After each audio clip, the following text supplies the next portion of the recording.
So what I'm hearing is it's easier to get them out there to plant the tree, but to maintain the tree down the line, it's a little bit more difficult to have that follow through. It is. Yes, it is. And it's even difficult for cities. It's difficult because they'll have a water truck or something in a city to water the street trees, but then all of a sudden they're short a person, so they take the person off the water truck, then the trees don't get watered. And if you talk to most cities, they even had a show on TV about Los Angeles, the tree department in Los Angeles, how, if they ever need money, that's where they take the money out of the landscape tree department. And then all of a sudden it's down to nothing, and, nobody's really watering the trees. And if more people have to stand up and say, yes, I want these trees taken care of, I want the money in the budget, and I want it to stay there in the budget to take care of the trees and the plants. But we need to keep educating people to tell them to do that. Exactly, yeah. Education and awareness is key. Yes. Because cities are cities are notorious for, when they're short of money, they run to the Park Tree and Landscape Division or the park funds and get it out of there first. Yeah. So unless you have private groups kind of following behind them, taking care of what they don't do, then that's when you see all this damage. The trees that were infested with beetles this past 2 years when we had the drought was just terrible, terrible. Oh, Gene, Go ahead. I just had a quick question. In your effort to educate people, have you ever thought about since you're getting the funding to actually get the trees or the seedlings or whatever it is that you go plant, has anybody considered that in order to get people personally involved might be to actually give people plants, pot a plant in a little, cheap plastic planter, and give people the seedlings, and they can take it home and put it on their dining room table, and grow it until it's maybe a foot or 2 feet high, and then transplant the tree after it's already started to grow. And that way you get people personally involved, and they know what is involved with doing a tree. I mean, you could do this with the kids and all that. It's personal involvement.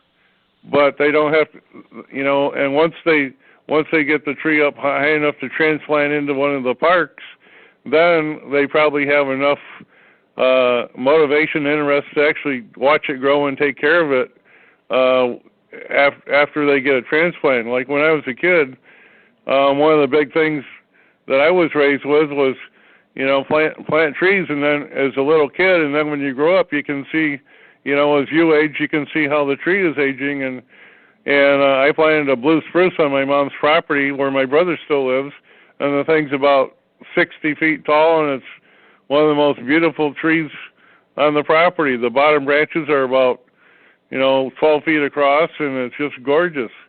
And that's when I planted when I was like 6 years old. So it's a possibility to get a vested interest in the public. Well, one of our goals, or our mission statements, I should say, is every tree we put in the ground, we try to connect with the child, so that later on, I'm a past school teacher, so that later on this child knows that that's their tree. But I work with, these Eagle Scouts who are just bright kids, wonderful, wonderful kids. And they say, yeah, they're going to come back. Yeah, they're going to water. Yeah. No. It's easier said than done when it doesn't rain here. When you probably, in an area, your tree, when you planted it, probably it rained. And it got it did in Illinois, but that's not my point is if they could grow it at home, instead of just going out, 20 miles from where they live and planting it, it's a lot different when you raise it, up to a couple feet tall in your house, or your apartment. It beautifies your apartment, plus it gives you a vested interest in it. And then later when you go plant it, then you got a vested interest by these kids. Yes. I mean, you're absolutely correct, but everybody is so busy, even at the Christmas, I should say holiday trees, they come. They bring them. Yes, you can plant it. You can do it. Nobody shows up afterwards. It's just not as easy as everybody thinks it is to get people involved to actually keep taking care of this tree. They come, but anyway.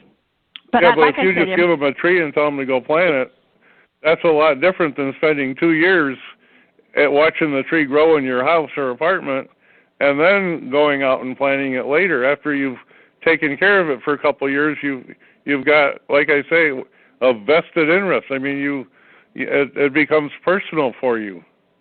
You see what I'm saying? This is another problem. Okay, so you grow your tree at home, and you bring it to the park, and you have to stake it. And if you didn't keep transplanting that tree to make it big enough, like 6 feet, 7 feet tall, and you didn't keep transplanting it in different size pots, it becomes root bound. And then the city says, we don't want those trees, those root bound trees, in the ground, because those are the ones where the roots go round and round and round because they're so root bound, and they don't go out. And that's when a windstorm comes, that's when they blow over. So the city only lets us buy trees that come from reputable nurseries that are high quality trees, and nothing is root bound. And these people, most of them, don't have the energy, the time to go get more soil, to go get a bigger pot, and this takes about 5 or 6 years to do. And if they can't put in a teeny tiny little tree because it has to be double staked, otherwise dogs run over it, kids run over it, the tree's gone. So that's another problem. So how you get to the tree to be at least 6 or 7 feet tall so you can double stake it and not be root bound, then you're okay. Okay, well let me go in a different direction. Now, you said that you're planting native oak trees and stuff that will survive the coastline and that. Just out of curiosity, what are the chances of fruit trees surviving in that California environment? We had this one up at the urban forest. It was really kind of funny. This one guy came up a long time. I don't know who it was. Somebody came up and threw down a peach seed. And this little, I don't know, it looked like a bush was coming up. Nobody was paying that much attention to it. And just like you said, and the thing just kept growing and growing. And I sell what we call, not memorial trees, but to raise money, we will put your name on a tree if you pay $150. So this guy came up, and the little bush was about, 3 feet tall, most. And he goes, I want my name on that tree. I kind of looked at him funny, but anyway, that tree is now about, I'd say a good 20 feet tall, because it's over close to 15 years old. And it's beautiful. And we have an apple tree for the birds. We have the peach tree, the apple tree. We have about 4 trees. And I'm for fruit trees. It's just that what you have to do then is when the fruit comes, who's going to pick it and who's going to clean it up? Because we have a lot of people that come up to that park at night, and we have no clue what they're doing, and they do a lot of strange things up in that huge, because it's a native natural park. And, they start throwing that fruit around. So, I'm for fruit trees, and I think as long as you can fence it off and make it into like a planted area, it's great. Yeah, I am for fruit trees. Well, we are. Well, what I was thinking was, if it's hard to get people to take care of oak trees, if you went in the direction of fruit trees and said it was for a humanitarian cause to feed the needy, and wrote the story right, you might get a little more backing along that particular avenue. Well, you do have to. I don't have trouble getting trees. I don't have trouble getting plants. I have really been blessed. I have plenty of people to help me. Only trouble I have now is I want to build a bridge over this little creek, a picturesque little bridge, and it's $50,000. So I'm having trouble because the city doesn't want to have anybody build the bridge. They want a bridge company so that, you know, if something happens, all the liability goes back to the bridge company. So that's what I'm working on right now is my bridge. So I need to make $50,000. That's what I'm at. But I don't have any trouble getting trees. I don't have trouble for arbor. Well, I understand you don't have any problem getting trees. But what I'm saying is, if you started doing some fruit trees, you might get more motivation on part of the public if you push the idea that was to help the homeless and the needy and all that. If you know, people can't live off an oak tree unless you're a squirrel living in a putting your acorns up there somewhere. But humans, you know, fresh fruit trees like peach trees and apple trees and cherry trees and stuff.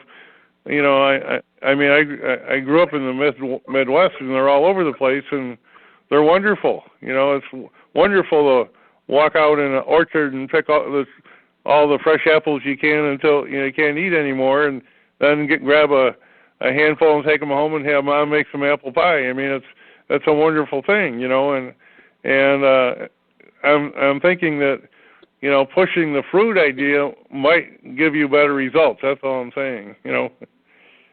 Well, I was going to do this year, there was a fenced area quite large around by the horse pasture, and I was going to put in the citrus trees, bring back, this is Orange County, and I was going to bring back all the different varieties of citrus trees and to show the kids what it looks like to see all these fruit on these trees. But then here came the citrus disease, and then the agriculture department didn't want any new trees, citrus trees, brought into this area because of this, I forgot what bug it is that's here. And that stopped me. But yes, I was going to put in this huge citrus orchard, yes. But that slowed me down. So. Yeah, I've been to Home Depot. They haven't sold any new citrus because of that infestation. Right. But yes. Just along the lines of, have you had any experience with planting trees along the streets, or not in the parks, but along the public roadways at all? I didn't want to because I had so much work doing every park. I mean, it was such a, you know, it's me getting all these people. So, you know, just to do all those 66 parks was a lot of work. And no, I didn't do street trees because I'm really scared of the liability, kids getting hurt. And even though I have a lot of insurance on the Tree Society, it still makes me nervous with those kids. And our little parkways are only like 2 feet wide. If they were wider, it would be better. It almost doesn't make sense to put a tree in those parkways in Huntington Beach. But, right. You know, a lot of the trees made it here. But and I'm you just mentioned scared insurance. You have insurance for I'm the scared Tree of Society? Yes. But I'm scared of the liability. The cars, everybody in Huntington Beach goes 50 miles an hour. And it just makes me nervous.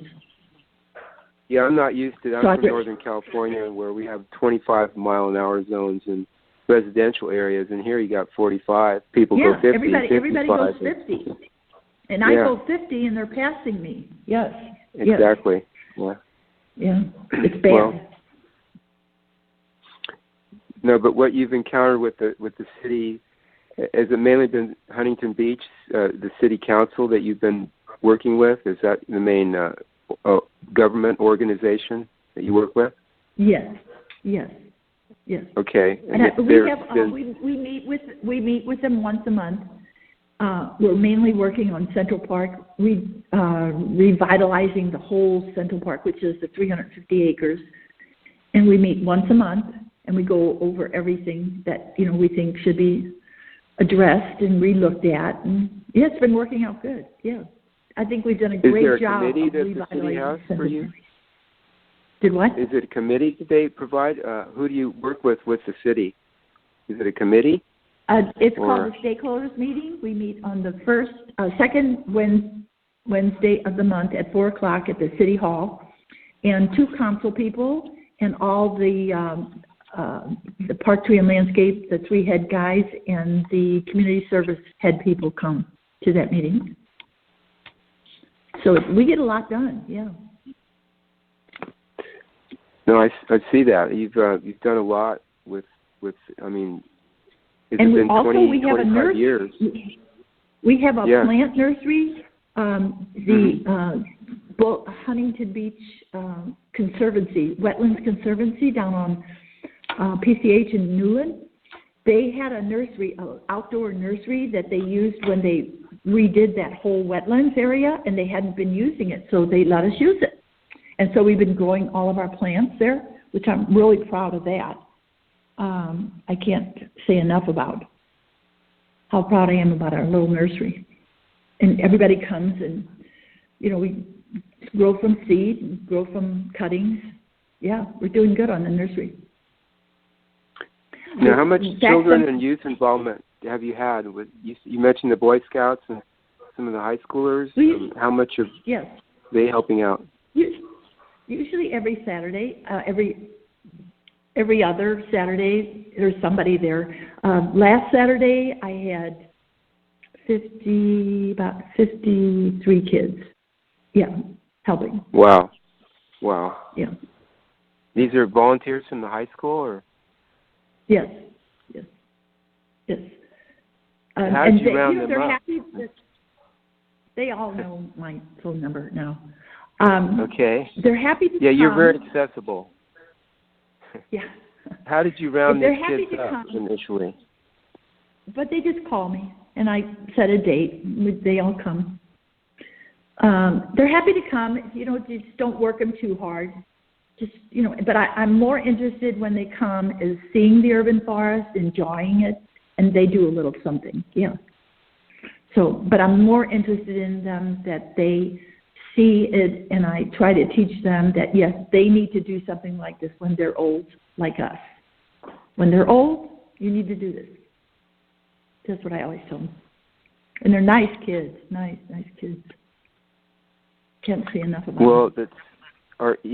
Their survival depends on it. I don't know if you're familiar with the student strikes in Europe right now, but kids are striking because it's their future, the climate, and what's happening to it is it's their future, and the politicians are doing nothing really except talking. So they're out there in the streets. I think Germany, every Friday there's like 20,000 kids marching for something to be done, and that's part of what we're doing too, just helping people become more aware that, and what you're doing, that plants are vital to life here on Earth.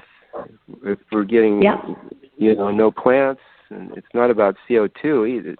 One thing about CO2, there was a lot more of it actually in the past, and the plants thrive on it. And so the idea is not to get rid of it really, but to there's other things involved in the mix here. But CO2 is there's not that much in the atmosphere really to what they're saying, and the plants need it. So there's other things going on, in other words, but the main thing here is the survival of the planet.